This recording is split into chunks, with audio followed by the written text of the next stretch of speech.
IPP گل Ahmad energy کے مالک دانش اقبال کی بیوی نتاشا دانش اقبال نے کار حادثے میں ایک گاڑی اور 5 موٹر سائیکلیں رود کر بیٹی اور باپ کو موت کے گھاٹ اتار دیا تھا۔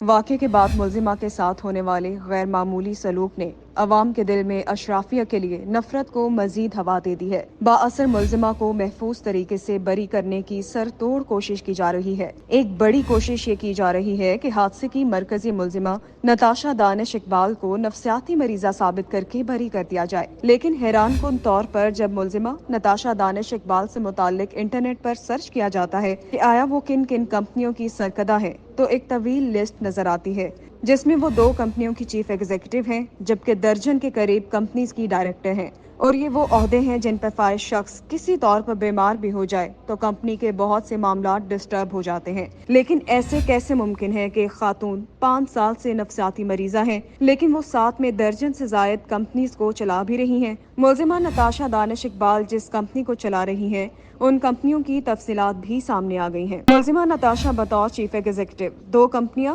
میٹرو کیپٹل پرائیویٹ لمیٹڈ اور STN الیکٹرک لمیٹڈ چلا رہی ہیں، جبکہ بطور director Swift storage and services private limited, Gul Ahmed bio films limited, Gul Ahmed CBMC glass company limited, Metro power company limited, Metro solar power limited, Metro property network private limited اور Metro storage and services private limited چلا رہی ہیں۔ یہ فہرست سامنے آنے پر لوگ سوال پوچھ رہے ہیں کہ یہ خاتون اگر دماغی مریضہ ہے تو اتنی ساری کمپنیاں کیسے چلا رہی ہیں؟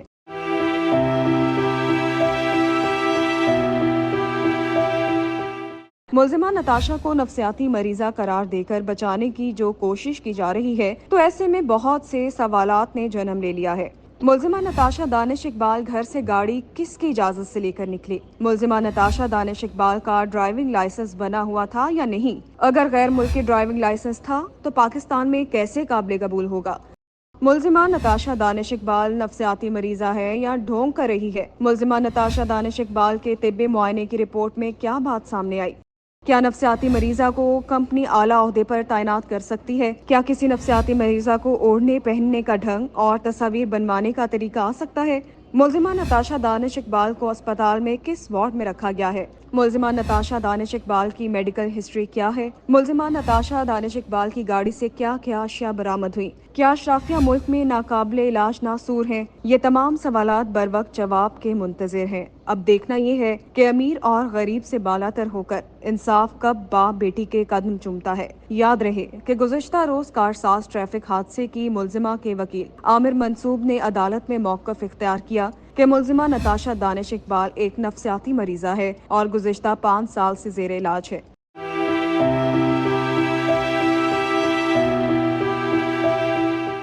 سٹی کورٹ میں کارساز پر گاڑی کی ٹکر سے باپ بیٹی کے ہلاکت کیس کی سماعت ہوئی تو ملزمہ کے وکیل نے کہا کہ ملزمہ کی ذہنی کیفیت ایسی نہیں کہ عدالت میں پیش کیا جائے۔ ایسے مریضوں کو آئسولیشن وارڈ میں رکھا جاتا ہے۔ ملزمہ بنا اجازت گاڑی لے کر گھر سے نکلی تھیں۔ ایسی بیماری میں مبتلا مریض کو کچھ یاد نہیں رہتا۔